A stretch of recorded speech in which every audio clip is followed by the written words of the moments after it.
O mês de mentoria para mestrar é uma comunidade digital para ajudar pessoas que querem começar a mestrar jogos de RPG ou para quem quer aprender a mestrar jogos diferentes. A gente está na segunda temporada do nosso programa, que já reuniu mais de 250 pessoas na nossa comunidade. A gente tem uma newsletter semanal e um grupo no Telegram para a gente bater papo e tirar dúvidas com a comunidade. A gente grava e publica os nossos bate-papos para você poder ouvir e se inspirar a vir jogar RPG com a gente. Boas-vindas para nós e boas-vindas para a nossa convidada de hoje, Laís Facim. Alô! E aí, muito obrigada por me receberem de novo aqui, é muito bom estar de volta.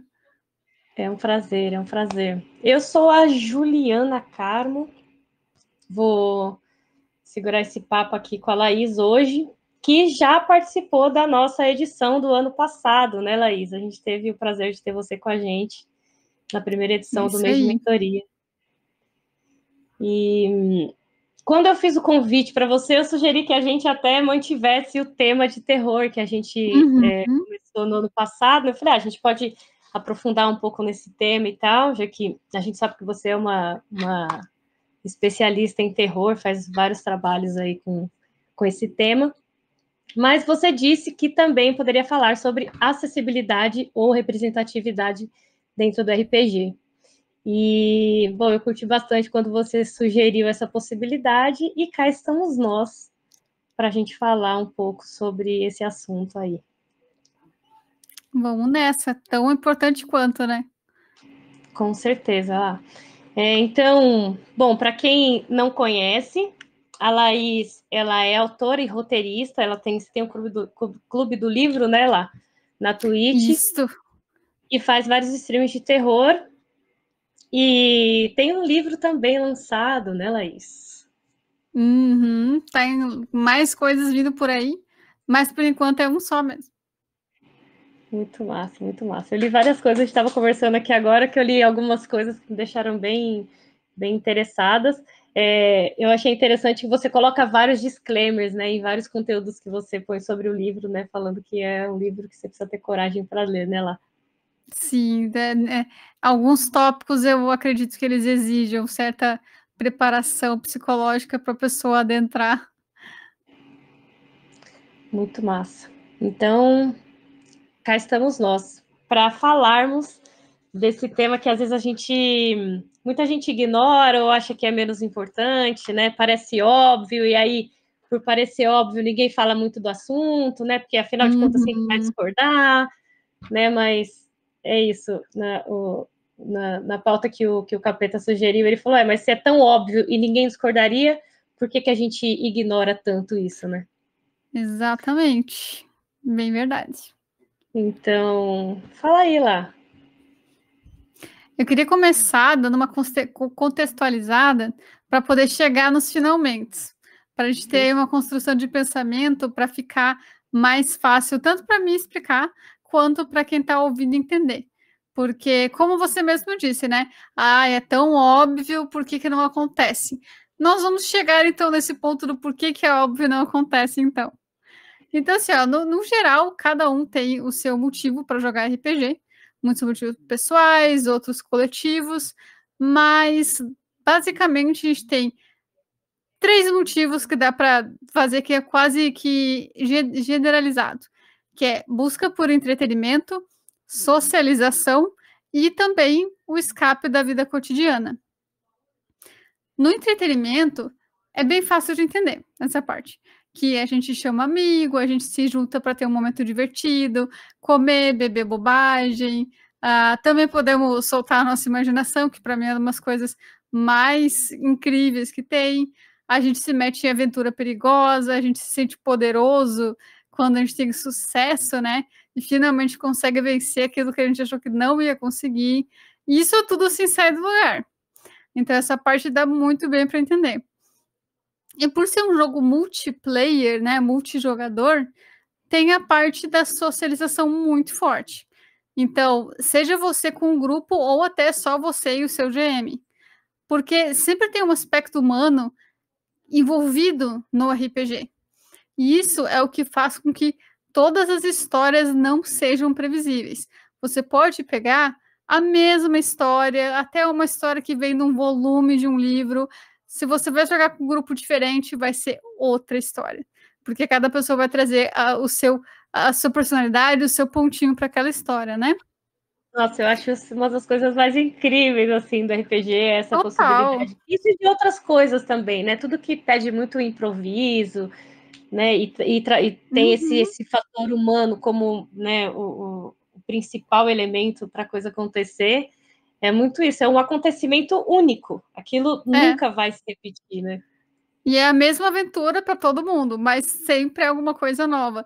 Toda vez que eu jogo uma aventura dessas que vem livro, o mestre fala para mim ou para algum outro jogador falando: nunca ninguém fez isso. Essa é a parte mais divertida. É muito divertido. Aconteceu esses dias numa mesa nossa, né, eu tô narrando a Maldição de Estrade, Uhum. e eu achei muito sensacional. Eu adoro contar essa história porque eles estavam explorando uma torre, e uma torre bem famosa lá na aventura. Eles estavam explorando uma torre, e aí nessa torre tinha um busto, e em outro andar da torre era um busto, mas ele era um busto animado, ele é um busto animado, e as pessoas, eles ficaram super comovidos com ele, porque ele gostava muito de ler, e o andar que ele estava tinha muitos livros, e os livros todos espalhados no chão, e ele não Uhum. conseguia passar as páginas, então ele só lia. E aí repetir as várias coisas. E aí foi uma coisa bem interessante que a galera fez, eles fizeram um pedestal onde ele pudesse apoiar os livros perto dele, e um mecanismo com que ele pudesse, com a boca, passar os livros uma página para outra. Que legal. Pois é. E aí, num outro andar da mesma torre, tinha uma armadura animada. E aí, Uhum. um jogador resolveu juntar as duas coisas e colocou o busto dentro da armadura. Porque Hum. quem dissesse a palavra que despertasse a magia na armadura, podia dar ordens para ela. Então, ele ficou com um corpo dentro da armadura e foi viver a Que primeira aventura massa. dele com a galera que chamou ele para viver. Pra tu ver, né? E provavelmente muitas histórias passaram por ali e ninguém fez nada, né? A Pois é, respeito. exatamente, É exatamente. verdade.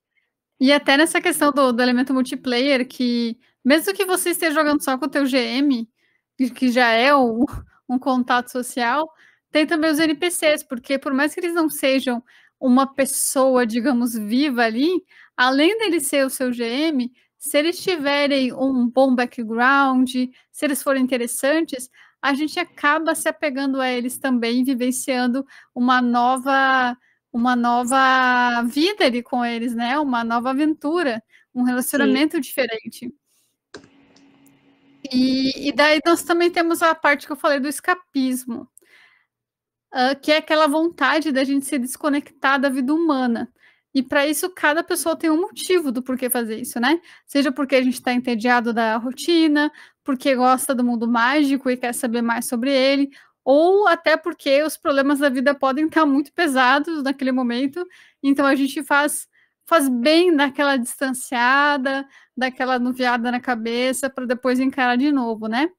Só que é nessa parte do escapismo que entra um elemento muito importante que às vezes as pessoas não percebem ou acabam não se importando muito, que é a verossimilhança e a imersão.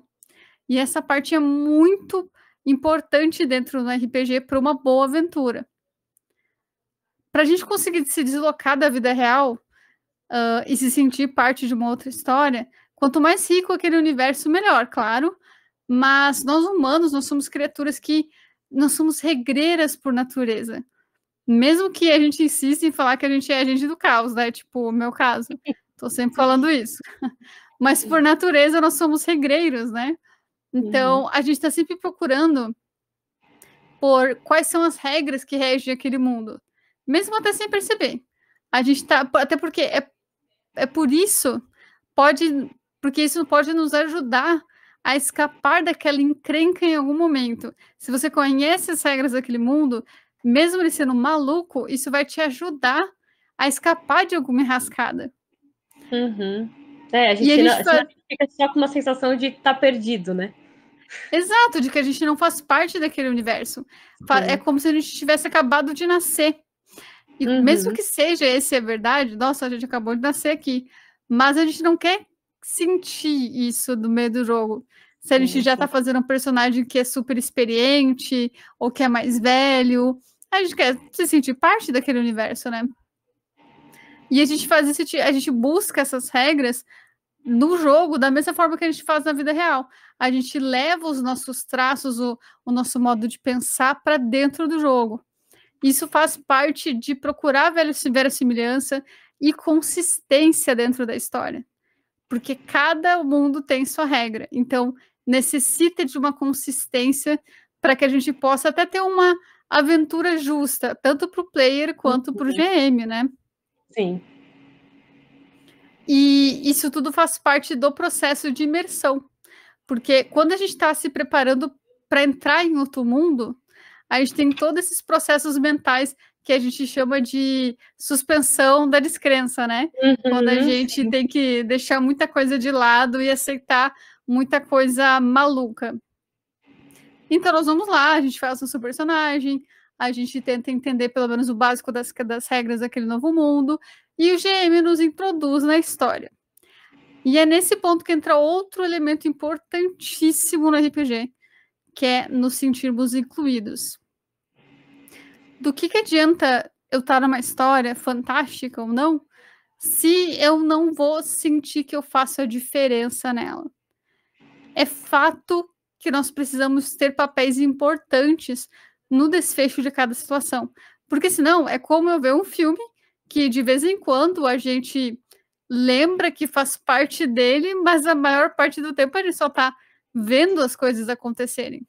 Sim, você não consegue se envolver porque ele não te deu informação o suficiente para sua cabeça conseguir aceitar aquilo como uma realidade, né?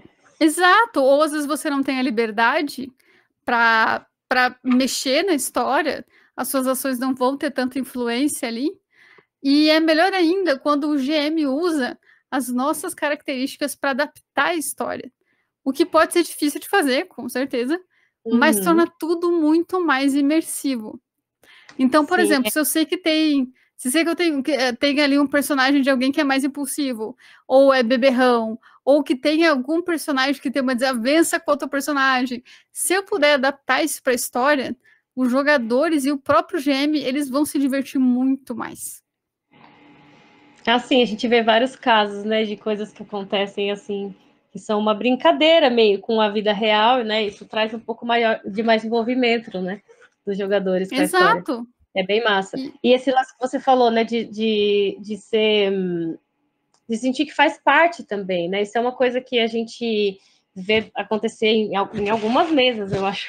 Mas o que eu gostaria que existisse, que é as coisas, a pessoa que está mestrando leva tudo tão na risca, né? Que tão real, que a gente usa esse termo, mas isso é muito mais tirar a agência do jogador porque quer que aquilo aconteça daquele jeito, por N motivos, né? A gente tem uma lista de coisas que podem fazer com que a pessoa que está mestrando haja desse jeito, né? Então, desde que ela quer que aquela cena dela aconteça daquele jeito que ela escreveu, ou porque ela tem insegurança de deixar as coisas, né, fugirem do controle, entre aspas. Então, tem várias dessas coisas, e isso vai tirando o tempo todo o jogador da imersão, né? E fica muito difícil de você criar em cima daquilo, né? Porque quanto mais imerso a gente está na história, mais a gente conhece o nosso personagem, mais fica mais fácil para quem está jogando entender o que o meu personagem faria nesse momento. Sim. O que eu vou fazer na interpretação dele. Qual que é a prioridade ali? Não é a diversão? Então, se não está sendo divertido para mim ou para os players, não tenho por que jogar. E é uma dica que eu dou isso para todos os GMs que estejam com medo de perder o controle, ou de que, nossa, eu fiz essa história aqui tão legal e os players não vão usar. Calma, tá tudo bem. Você pode pegar essa mesma história e mestrar para 100 grupos diferentes. Algum deles vai fazer exatamente o que você queria. Então, você não precisa se desesperar. Deixe os players rodarem a história do jeito que eles quiserem. Claro, tem que seguir certas regras e tal, óbvio, mas não precisa se desesperar. vai com calma, que uma hora vai chegar a história exata da sua história, não precisa ter medo. Muito boa essa dica, Laís. E eu acho que vale também falar que a gente às vezes esquece que a gente, né, quem já RPG, a gente fica muito pensando que o mestre tem mais controle na mesa, né? Porque tem, enfim, todas essas questões aí sobre esse poder do mestre na mesa. Mas a gente às vezes não para pensar que o mestre é uma pessoa só. A pessoa que está mestrando, o mestre é uma pessoa só. E tem outras 3, 4, 5, 6 cabeças pensando. Então, às vezes, você pensou uma coisa que para você é muito legal e vai ser muito massa. Você acha que aquele jogador fulano, Beltrano, vai adorar se aquilo acontecer. Mas, de repente, aquelas 5, 6 cabeças pensam numa coisa que a sua cabeça sozinha é impossível de pensar. E você pode várias cabeças pensam melhor, né? Legal. Exatamente. Então, isso aconteceu. Para, de repente, receber uma coisa que pode ser mais legal do que a coisa que você pensou. Não, sabe? Total. E quando você tem a confiança de deixar um pouco da história na mão dos jogadores, isso é perfeito. Aconteceu comigo, acho que a última vez que aconteceu comigo isso foi até no Nevasca, né, no Vampiro Idade das Trevas, que eu fiz uma personagem que ela é... Como é que eu posso explicar aquela personagem? Ela é basicamente uma jogadora de xadrez do mal. Ela vai mexer cada um como se fosse peãozinho. Ela se torna até meio insuportável às vezes. Mas é muito divertido jogar com ela. Por quê? Porque o mestre tinha planejado que o grupo todo ia junto. Quando a galera percebesse que estava em perigo, o grupo todo ia para um lado. Aí o que aconteceu? Eu vi que tinha um cara que a gente estava desconfiando que ele poderia ser do mal. Eu vi que ele foi para outro lado. Eu falei, quer saber? Eu vou ver o que esse cara tá fazendo. A minha personagem acabou fazendo aliança com o vilão. Do nada, a minha personagem estava lá. E ela conseguiu convencer o vilão, que poderia muito bem matar ela ali com o estalar de dedos. Ela convenceu o cara a se aliar a ela, pelo menos momentaneamente. E o mestre, o Farouk, ele ficou completamente abismado na hora, porque ele, em momento algum, ele pensou que alguém poderia fazer uma coisa dessa, né? Mas isso tornou a história tão mais interessante. Sim. Ele abraça muito bem as coisas que os personagens sugerem. Ele é um mestre excelente, assim. Eu adorei demais jogar com ele, porque ele deixa a gente fazer muito aberto. Ele não tem esse tipo de medo. Ele abraça as ideias mesmo malucas que a gente põe na mesa, né? Ele mesmo, na próxima sessão, ele falou, Laís, eu adaptei um pouquinho essa parte aqui, porque eu não sabia que você ia fazer isso na sessão anterior. Então, ele deu uma reescrevida na outra. Como eu disse, tem que ter a malemolência, né? Eu acho que é uma característica muito boa para o mestre. E ter essa malemolência, ter essa questão de adaptar um pouco dos personagens para a história, personagem de cada jogador, o mestre acaba entendendo melhor e aceitando melhor as diferenças, aceitando decisões dos jogadores, tendo mais calma, sabendo que está tudo bem se eles não forem para o lado que você queria que eles fossem, e você consegue conciliar melhor o livre-arbítrio dele e o plot principal da sua aventura. Então, eu acredito que a chave ali é só ter calma, tá tudo bem. E agora que a gente falou sobre todas essas partes, sobre a importância da imersão, da inclusão, eu quero chamar a atenção para outro aspecto que também faz parte desses processos. Que um dos papéis mais importantes da arte, no geral, e do faz de conta, é tocar a gente, né? É deixar uma marca na gente. Então, ele mexe com a gente, faz a gente pensar na realidade de outras pessoas, às vezes coisas que a gente nunca passou na nossa mente, a gente vai enfrentar ali, porque faz parte do faz de conta, né? E uma das coisas mais potentes que o RPG faz, e fez nas últimas décadas, foi ajudar no empoderamento das pessoas. Seja porque alguém não sentia confiança em falar em público ou falar por si mesmo, não acreditava que tinha qualquer relevância, enfim, muitos pontos. O que também acabou alcançando as comunidades mais excluídas da sociedade.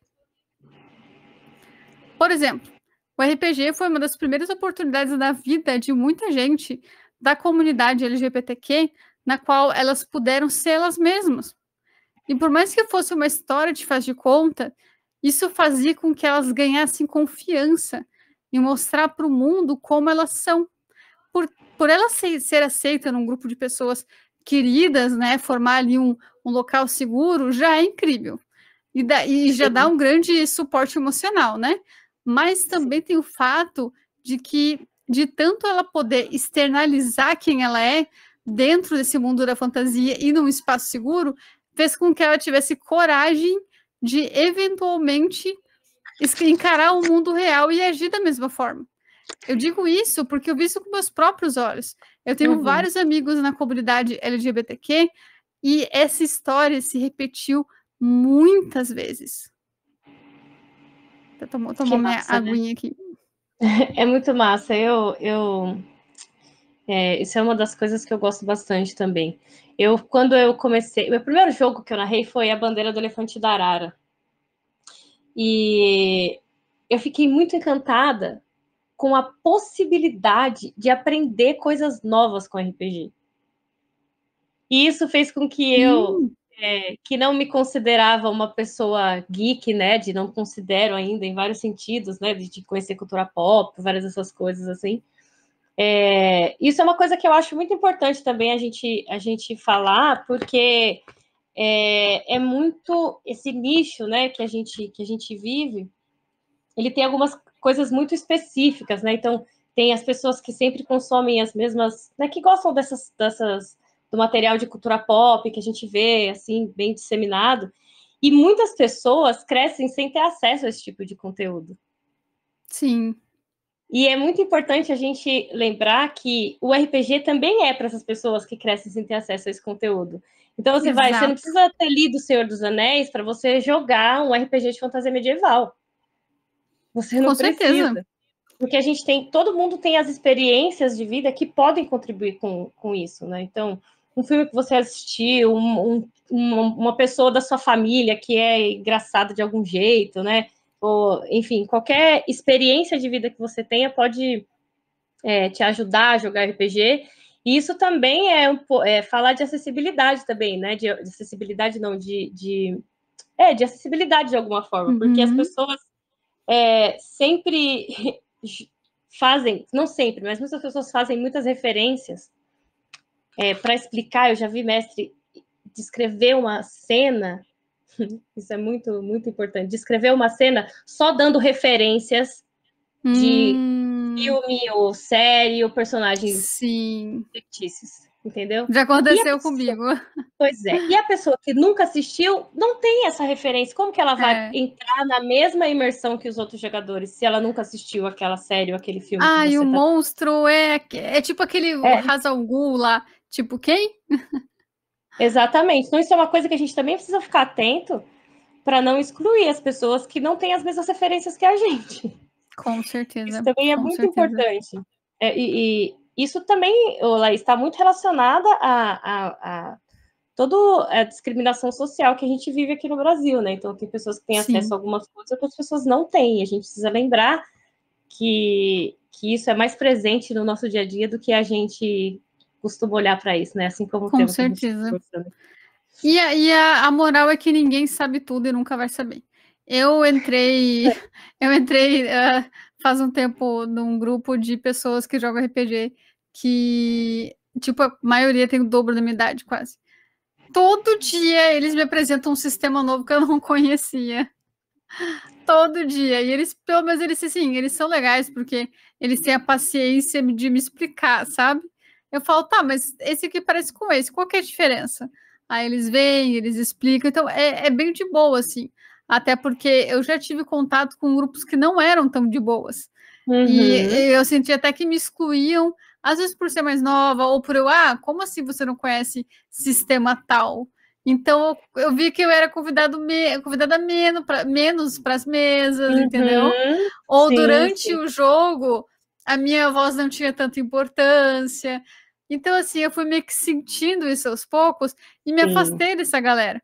Então, hoje eu tenho sorte de estar num grupo, 2 até grupos de pessoas super tranquilas, que eu não entendo metade das piadas, porque são piadas de tiozão, mas tirando essa parte, a gente se entende bastante. Quebra de gerações, né? Mas faz parte. E na questão da inclusão, que eu falei um pouquinho da comunidade LGBTQ, né? Mas esse foi um dos exemplos de uma das comunidades de minoria. Porque no caso de pessoas com deficiência, aconteceu e ainda acontece o processo, mas ele é um pouco diferente. A maioria de nós PCD, que é a sigla, né, pessoa com deficiência, e dessa vez eu me incluo nessa como mulher tetraplégica, nós não nos vimos interpretando papéis de pessoas sem deficiência. Nós vivemos fazendo esse papel dentro das aventuras. Quase todas as vezes nós somos pessoas sem deficiência. O que, a princípio, foi uma coisa boa, porque a gente finalmente pôde fazer parte de uma aventura, né? Fazer parte de um grupo. Então, nós podíamos ir com os nossos amigos para qualquer lugar e nunca nos sentimos deixados de lado, excluídos. Só que aí... então, isso foi muito importante para nossa socialização no geral. A maioria dos amigos que eu tenho hoje, eles são jogadores de RPG. Assim como como videogames virtuais, né?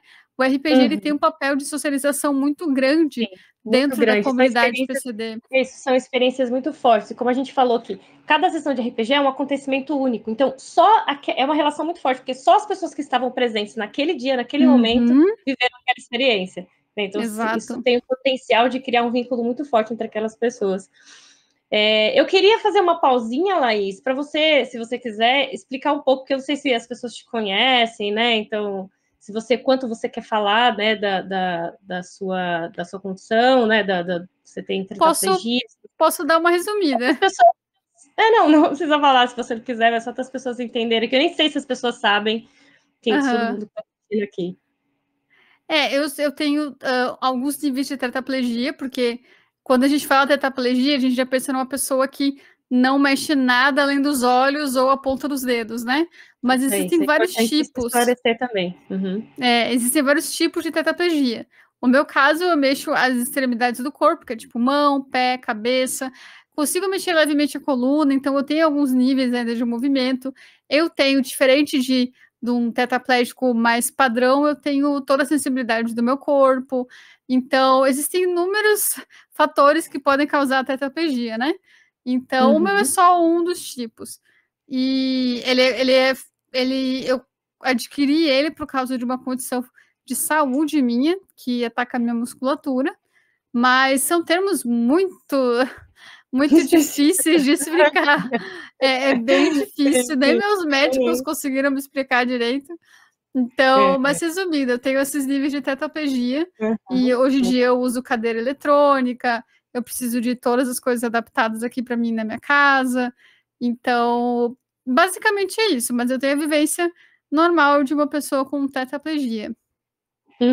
E todo o trabalho que eu faço é por computador e tal, né? Sim, eu estava dando uma olhada, né? Você tem um projeto do Catarse, né? E lá você fala, né, que você tem uma doença degenerativa muscular, mas você consegue mexer suas mãos ainda funcionando muito bem, né? Sim, sim. Então, a gente tem que se adaptando, né? Trabalhar com isso, sim. Pois é, mas eu acho que em questão da minha condição é isso que eu posso explicar, assim. Não tem muito mais a acrescentar.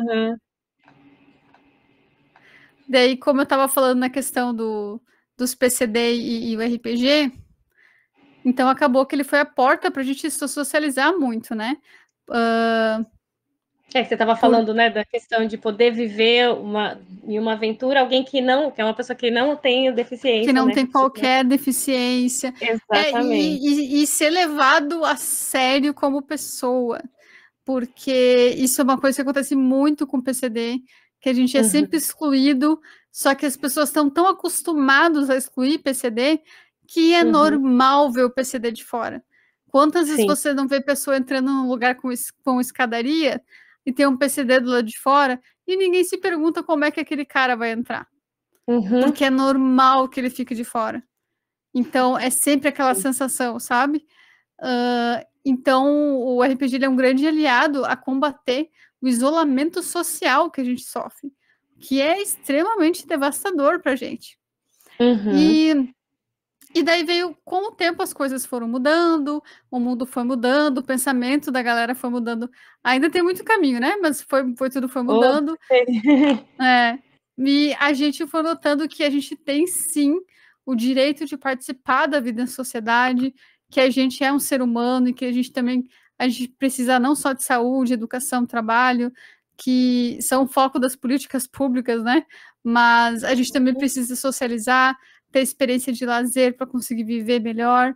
Nenhum ser humano consegue ter a mente saudável se ele vive em isolamento. É impossível, não tem como. E é muito difícil a gente não se coloca no lugar do outro, né? Eu tenho um amigo que ele machucou o pé e precisou andar de muleta, e ele falou assim, andar de muleta nas calçadas e ruas de São Paulo é horrível, imagina uma pessoa com cadeira de rodas. Pois é. Mas ele precisou... É nesses momentos que a gente se toca, né? Exatamente. Pois é, então a gente passou a notar que só fingir ser uma outra pessoa por um tempo não é necessariamente suficiente para a gente se sentir realmente incluído. Então a gente passou por todo esse processo do primeiro encontro com o RPG e ele proporcionando esses vínculos para a gente, mas aos poucos a gente foi vendo que não é o suficiente para a gente se sentir realmente parte da vida das pessoas. É claro que ainda é muito divertido jogar com personagens com todos os tipos de corpos em situações diferentes. Eu faço muito até hoje, mas apenas ser incluído quando a gente se torna padrão não é uma sensação boa. E aí eu comecei a conversar com alguns mestres que eu conheço e perguntar para eles se eles podiam criar aventuras das quais eu pudesse participar sendo tetraplégica. Ou paraplégica, ou cega, ou surda, por aí vai. Alguns deles adoraram a ideia, e eu até dei umas consultorias de algumas coisas que eles podiam tentar fazer na história, e foram as aventuras mais únicas e interessantes que eu já joguei na minha vida. Nada superou essas aventuras. Tanto que outros jogadores sem qualquer deficiência começaram a usar também, a fazer também personagens diferentes. E, cara, foi um aprendizado absurdo para todo mundo. Tanto... né? Porque isso começa a se colocar no lugar e entender as limitações, né? E a ver que todo mundo pode contribuir de algum jeito, sabe? Ou, que eu não posso? Eu não posso, poxa, eu só posso ouvir, eu não enxergo, o que eu posso fazer? Então a gente tentava burlar isso e a pessoa vinha com umas ideias incríveis, sabe? Que demais, meu, que demais isso, Laís. E daí, ou alguns outros mestres não se interessaram, outros disseram que sim, mas daí nunca rolou de verdade. Mas os que realmente embarcaram nisso se divertiram muito. Que coisa maravilhosa. Né? Aí surge a questão, né? Como é que a gente coloca na história um personagem com deficiência? Só que assim, não é tão difícil assim quanto a gente pensa. Se você realmente quiser, não é tão difícil. Por quê? Primeiro que a maioria dos mundos, eles lidam com magia ou tecnologia mágica. Então é bem mais fácil fazer isso no RPG que na vida real, né? Sim, com certeza, com certeza. Aí fala essas dicas aí, né? Porque às vezes a gente fica... E o próprio jogador mesmo acha, eu não vou querer jogar com alguém que anda na cadeira de rodas, porque vai ter um monte de coisa que eu eu vou fazer? Exatamente. Exato. Aí tem aquele comentário, né? Mas no RPG a gente vai lutar com o dragão. E aí, na vida real, não. Sim, mas assim, existem poderes mágicos, telecinéticos, arqueiros, etc. Vai me falar que o mundo onde eu posso conjurar fogo com as minhas mãos, eu não posso participar de uma aventura sendo paraplégica? Não faz muito sentido, não né? Faz. Chega a ser meio estranho a gente pensar nisso. Pois é. A gente tem exemplo na ficção também de algumas pessoas que são super vilões ou super-heróis corredamente, por exemplo, né? Tem o Magneto no X-Men, que é um belo exemplo, assim. Sim, com certeza. Dependendo, e ainda mais dependendo do sistema, você pode construir uma história com um personagem com uma profundidade e uma história de vida absurda. Muito boa. Sim. Eu acho também, Laís, eu não sei, né? Porque às vezes também a gente fica muito apegado à questão da fantasia e do poder mágico também, né? Uhum.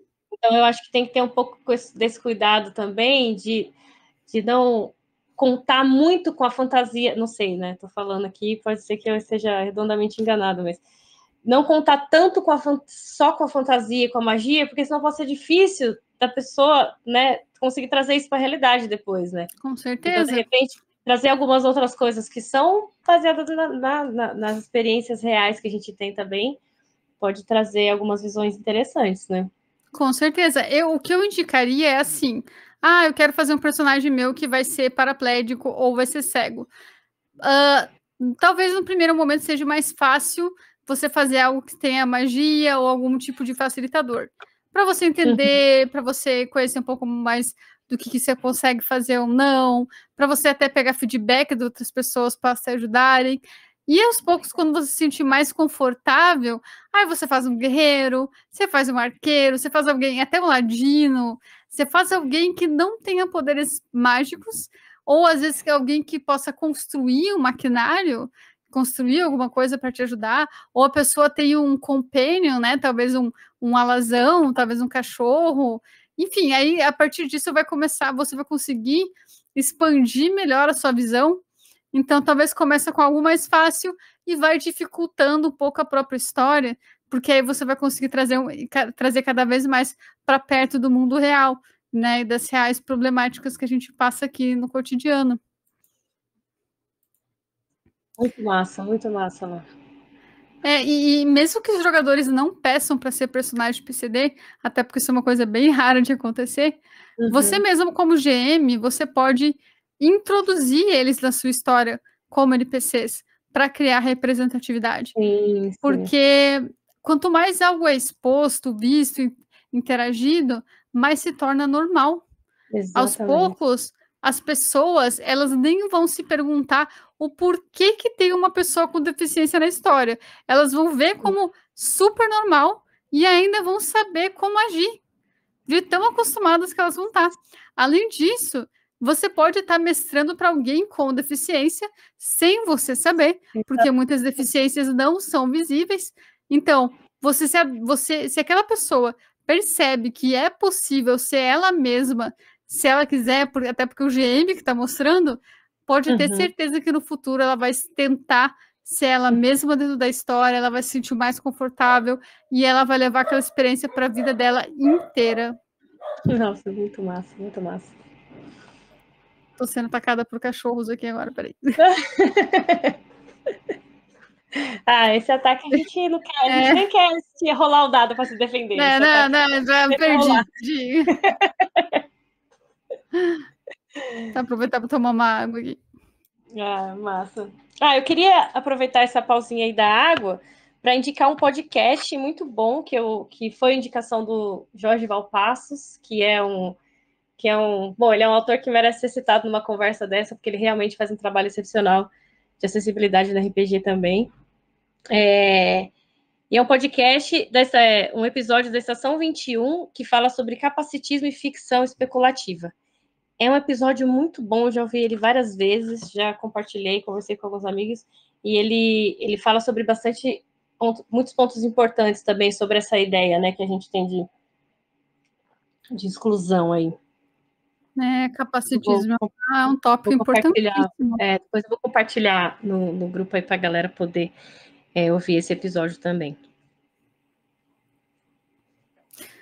A gente pode entrar agora num tópico que é um pouquinho mais delicado, mas também faz parte da questão de tratar sobre minorias e histórias que respingam da realidade para o fantástico. Que, da mesma forma que a gente busca nos sentir bem, se sentir entretido quando a gente joga um RPG, as pessoas que sofrem discriminação na vida real, elas não vão querer passar por isso em um mundo novo. Mesmo que seja um mundo com dragões e fadas.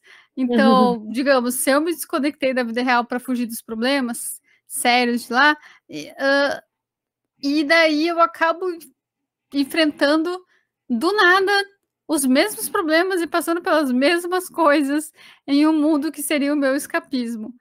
Isso pode até se tornar um gatilho para o jogador.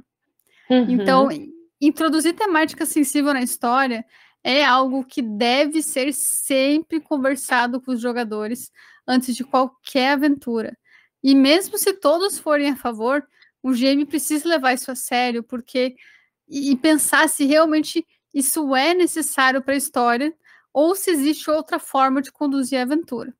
Não é à toa que racismo, xenofobia, sexismo, LGBTQ-fobia e vários outros, não é à toa que todos esses destroem a vida das pessoas. Se o GM quer mesmo colocar isso na história dele, além de ele conversar com os jogadores antes, ele tem que se preparar para dar real atenção para esses assuntos.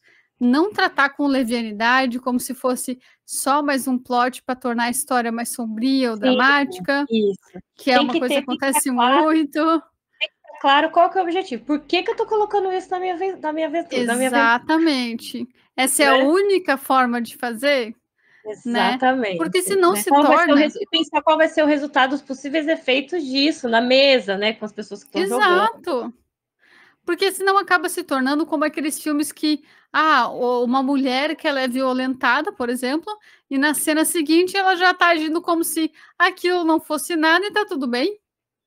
Que tipo de mensagem isso passa para as pessoas? Sim, exatamente. Não faz sentido. E no RPG é ainda pior, porque nós jogamos com personagens que são queridos pra gente. E até nós nos vemos neles. Então isso torna a experiência ainda mais pessoal. Exatamente, né? Exatamente. E pode causar problemas seríssimos, tanto para o jogador quanto para a mesa inteira. Então, assim, o que eu aconselho? O que eu aconselho é o seguinte: não tenta colocar problemas sérios de temáticas sensíveis se você não for tratar com o devido respeito, delicadeza que eles precisam. Se você não acha que vai ter tempo hábil para lidar com essas temáticas dentro da história. Se você não se sente preparado para isso, ou você não quer se incomodar com o assunto, não coloca. É normal cometer gafe, principalmente se for a primeira vez que você está tentando lidar com isso, né? Introduzir isso, nem que seja de uma forma mais leve, mas o jeito tomou a gafe, fez a gafe, o jeito é pedir desculpa caso necessário, conversar bastante, porque se a gente tiver a humildade e a empatia de entender onde a gente errou e o que a gente pode melhorar, entender os outros pontos de vista, nós podemos crescer não só como mestre, mas como pessoas também. Sim, com certeza, porque você começa a olhar para o outro, entendendo que aquele outro é um indivíduo também. Exato. Né? Quantas vezes eu já passei de mesas? Quantas vezes eu já participei de mesas em que do nada eu estava sofrendo com machismo? E do nada, sabe? Sem qualquer... Tipo assim, o personagem da pessoa nem era machista, do nada. A pessoa solta um comentário machista e daí eu questiono, sofro isso na vida real, venho pra cá e sofro igual? E a pessoa, não, é porque o meu personagem é assim. Vai. Tá bom. Entendo, não vem com essa pra cima de mim, não vem com essa, né? Eu passei por um episódio uma vez que a pessoa que estava narrando usou a palavra traveco. Nossa. E aquilo eu falei, não, então peraí que eu... Deixa eu para tudo. Eu parei mesmo, falei, então, peraí, você sabe, você tá falando isso sabendo o que você tá falando, faz entender, essa pessoa é uma mulher trans, é uma travesti, eu quero saber o que você tá querendo dizer com essa palavra que você usou. Então. É muito delicado, depende de onde quem vem, né? Então, e aí eu falei, a pessoa, eu não sei a diferença. Então tá bom. Então tá bom, deixa eu explicar qual é. Tudo bem, vou te falar qual que é a diferença. Mas aí, não tem desculpa a pessoa faz isso a segunda vez. A pessoa não está preocupada em realmente aprender e se importar com, né, em olhar as pessoas como indivíduo com características diferentes uma das outras. É isso. Porque é aquela coisa, ninguém está imune a fazer gafe. Eu, volta e meia, uso um termo que para alguma comunidade não é aceitável, mas o que nós podemos fazer? Aceitar quando alguém aponta que isso não é legal. É o primeiro passo. Você não vai entender. Não é não é falar, não era a minha intenção. A gente sabe que não era a sua intenção. Mas não é porque não era a sua intenção, quer dizer que não ofendeu. Então, dá um freio um pouco, vamos ver o que aconteceu. Eu já joguei também com... Só Pode frasear aqui, falar. que é também que muitas pessoas que sempre viveram à margem, colocadas à margem da sociedade, estão se descobrindo, estão se redescobrindo, porque nunca tiveram a oportunidade de olhar para si mesmo como elas realmente são. Sim.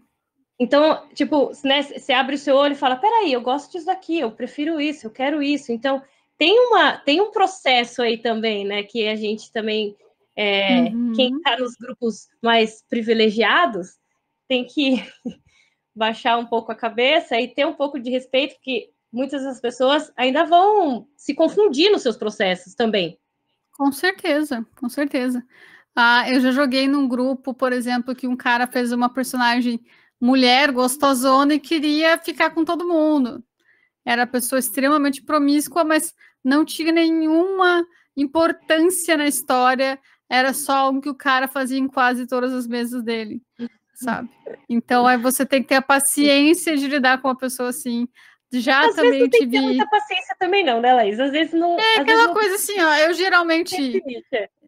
eu geralmente me resguardo em não participar mais, sabe? Isso, eu também acho que é isso, sim, sabe? A gente pode até, nem nesse caso, é um cara, né, uma pessoa amiga minha, falar, beleza, vou te explicar o que que é então, mas você vê que a pessoa não, Uhum. né, não foi o caso aí, mas se você vê que a pessoa não tá querendo, pô, você não precisa passar por isso, né? Tipo, se ninguém te perguntou, eu acho que é. Se me perguntasse, Não. ei, Laís, o que você achou? Ok. Agora, se a pessoa ainda é minha amiga, eu dou uns toques, mas senão eu tento não. Eu acho que Uhum. cada pessoa vai aprender em algum momento da vida dela, né? Sim, sim. Eu também já participei de mesa em que uma pessoa branca fez um personagem preto e fazia comentários horríveis, sabe? Tipo, piadas autodepreciativas, e deu para ver que ai, não tava legal, me senti super Uhum. mal na mesa, por Uhum. N motivos, sabe? Ele era a única personagem que fazia piada autodepreciativa, entendeu? Era tipo assim, você fazer o seu único personagem gordo e ser o comédia que se autodeprecia o tempo todo. Uhum. Então, nossa, eu não me senti nada bem também, então... Nesses casos, eu prefiro simplesmente não participar mais, né? Uhum. Né, e às vezes é a melhor solução mesmo. É. Da minha parte, era isso. Meu Deus do céu, hein? Que aula. Falamos um monte, né? Olha Que só, aula. nem agora que eu vi o tempo. Eu nem vi, eu nem tô olhando o tempo. E é isso, é um papo que é muito importante a gente sempre levar para frente das pessoas, porque não é. Tem muito esse lance, né, de que o que não me afeta, eu não quero saber do que não me afeta, né? É. E é bem como você começou ali a conversa. Ai, é tão normal, é tão óbvio, mas por que não acontece então, né? Se É. você for em qualquer roda e fizer a pergunta, o que você acha de pessoas com deficiência? Todo mundo vai falar, não, são pessoas normais como nós. Ok, Uhum, então cadê eles? uhum. Não, e entender também esse episódio desse podcast que eu compartilhei, fingir que a pessoa é igual a todas as outras em tudo, também não é a solução, porque Não, isso não é não é verdade. a solução. Isso não é Não, a verdade. gente não procura igualdade, a gente quer Isso, equidade. exatamente. Então não finja que a pessoa, se a pessoa está numa cadeira de rodas, não finja que ela tudo bem, É. que está normal, que ela anda. Não, ela tem as outras A coisas, gente está tudo gosta bem, de mas usar a gente gosta de usar a metáfora da árvore, que é igualdade seria todo mundo ter a oportunidade de subir na árvore, da mesma forma. E equidade seria a pessoa que pode subir na árvore sobe, a pessoa que tem que ficar embaixo pode tentar desenvolver um jeito de ajudar a pessoa a pegar o que ela quer na árvore. E por aí vai. Quem está no chão faz outra coisa, ajuda de outra forma. Mas todos ali têm seu valor. nossa, isso mesmo. Nossa, maravilhoso bater esse papo com você. Aprendi muito. E eu acho que a gente tem que sair dessa conversa, assim, né? Quem está ouvindo esse papo aí, o Thiago que entrou, eu quero saber também se o Thiago tem alguma pergunta para fazer, algum comentário aí. Sair dessa conversa pensando mesmo e observando as coisas, né? Quantas diferenças a gente tem, tanto de coisa mínima, assim, né? Até coisas que realmente impactam a vida do outro de uma forma muito forte e a gente não está dando atenção, né? Então, Exato. quando a gente pensa em inclusão, a gente olhar para as pessoas como indivíduos, entendendo todas as diferenças que elas têm, e porque isso é que é a vida. A vida é assim, Uhum. né? A gente Então, ensaia na fantasia para fazer bonito na vida real, né? então, mas vamos ensaiar mesmo direito, levando todas essas coisas, tanto no nosso dia a dia, quanto dentro das nossas mesas de RPG. Eu queria saber se você tem um recadinho assim para arrematar esse papo aí para a gente, né? Eu ainda falei, né, desse lance da gente olhar para as diferenças. Tem coisas que a gente pode ativamente fazer, né? Então, sei lá, eu posso pensar que é procurar mais saber sobre, né, essas pessoas, sobre conhecer o seu trabalho, por exemplo. Eu acho que é uma coisa maravilhosa que a gente pode fazer agora. Eu falei aqui no começo, você tem um livro escrito que chama Por que Continua Me Ensinando? Uhum. Que você fez num financiamento coletivo também, né, lá no Foi. Catarse. Ele é uma autobiografia que eu conto um pouco da minha história, minha convivência com a minha saúde e tal, com a minha condição. Mas também tem muita coisa, é muito difícil descrever o que é esse livro. Tem até Eu dei uma contos lista, fantásticos. tem muitas coisas loucas. Ele é muito louco, ele é bem caótico, mas eu fiz ele para ser bem caótico mesmo. Muito Então, massa, muito massa. atualmente eu estou trabalhando de roteirista num jogo que se chama Crisálida. Ele também está para financiamento coletivo, né, no Apoia-se. E ele é um jogo que se passa uma personagem convivendo com a perda de alguns familiares. Ela passa aquela época de quarentena, de pandemia. Então, se é bem conceituado no tema pandemia, quarentena. Tem informações também verídicas da quarentena, de como é que ela foi no Brasil. Então, tá bem interessante, está aberto para financiamento ainda. Massa, massa demais. Tem também o seu Instagram, né, que a gente consegue te achar, que é laís.facim, Uhum. facim com 2C, viu, gente? Facim com 2C, N de navio no final. Lá eu coloco meus cosplays. Nossa, que inclusive são maravilhosos. Quem nunca deu uma olhada nas coisas que a Laís faz? Meu Deus do céu. A última do Halloween eu achei sensacional. Eu tô sempre inventando alguma coisa. Muito, muito, muito maravilhoso. E tem o seu canal no YouTube, né? Laís Facim, que você fala sobre Tem. livros e jogos. Livros e jogos. Atualmente estou focando mais em postar as VODs do Clube do Livro, né? Que eu faço ao vivo na Twitch. Aí eu dou uma editada e daí vai pro YouTube para quem perdeu a oportunidade. Aí é livros variados, tem de tudo. Até infanto-juvenil, até terror. Bastante coisa já lá. Até terror? É claro que tem terror. É o que mais tem, eu acho. Massa, mais algum recadinho lá que você quer deixar para o pessoal aí, depois desse papo maravilhoso que a gente teve?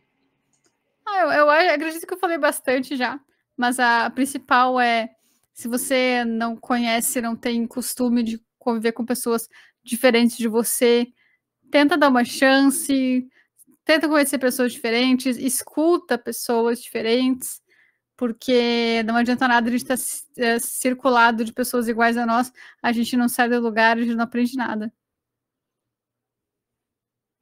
Isso aí. E lembrar também a galera que não é, as coisas não acontecem no automático, né? Como você mesmo falou, a gente vem de muitos e muitos anos de repetições desses comportamentos que a gente está querendo evitar. Então, não vai ser da primeira, talvez não da segunda, não da terceira vez, mas a gente tem que estar Sim. sempre mantendo a intenção para a gente conseguir fazer diferente e fazer o melhor para as pessoas que estão perto da gente, ou longe também. A gente não sabe até onde as nossas ações vão refletir, não é mesmo? É verdade. Bom, eu quero agradecer demais, Laís, pelo papo. Foi sempre muito bom conversar com você. Tô com Estou à saudade da disposição. gente, tô com saudade da gente jogar junto. Já vou fazer aqui É um apelo, verdade. uma cobrança ao vivo para o Faruk. Cadê a mesa de nevasca, Faruk Bruno Cadê Pérez? Faruk? Cadê? A gente está Faz aqui, meu meses Deus! já que eu tô cobrando. Então. Muito bom conhecer você, conhecer seu trabalho, ter a oportunidade de jogar com você. conversar sobre terror também foi muito legal, é um assunto que eu sempre olho para você quando eu quero aprender sobre isso também. Agradeço por ter aceitado o nosso convite para participar mais uma vez do mês de mentoria para mestrar. Então, é isso, esse evento maravilhoso. Que massa. E eu queria fazer, então, aproveitar para fazer um lembrete para a galera, que você, apesar de a gente já estar na metade, a gente passou um pouquinho da metade, a gente libera 2 atividades por semana durante o mês inteiro de janeiro, as atividades são guiadas de um jogo que você escolhe, e a ideia é que no final do mês de janeiro você consiga narrar uma aventura desse jogo que você foi mentorado durante o mês de janeiro. A gente, hoje é quinta-feira, hoje é terça-feira, saiu a 5ª atividade, mas se você está ouvindo esse episódio agora, depois que terminou o programa, seja lá quando for, você pode entrar no mmmrpg.com.br, que tem todas as informações lá, você consegue acessar o nosso canal no Telegram, a nossa taverna, que é onde está rolando esse festival maravilhoso aqui com a Laís. E mesmo as atividades que você não teve oportunidade de receber, você consegue ter acesso a elas, mesmo tendo entrado depois. Fica atento aí para os próximos festivais na taverna, a gente tem umas coisas legais, tem uma galera que vai trazer alguns temas bem importantes, a gente tem um papo aí que deve sair mais no final do mês, com o Marco Baron, que vai ser um papo massa sobre facilitação em RPG, né, como gerir algumas crises na mesa. É um assunto bem importante também. E além disso, eu queria agradecer a todo mundo que está ouvindo esse papo e que está acompanhando o mês de mentoria, que está ajudando o mês de mentoria a acontecer mais uma vez. A loucura que foi ano passado, esse ano a gente já está com mais do que o dobro de trilhas que a gente teve no ano passado. E é muito massa ver a galera se engajando aí para fazer esse projeto acontecer. Obrigada, Laís. Um beijão. Obrigado, até a próxima. Até a próxima.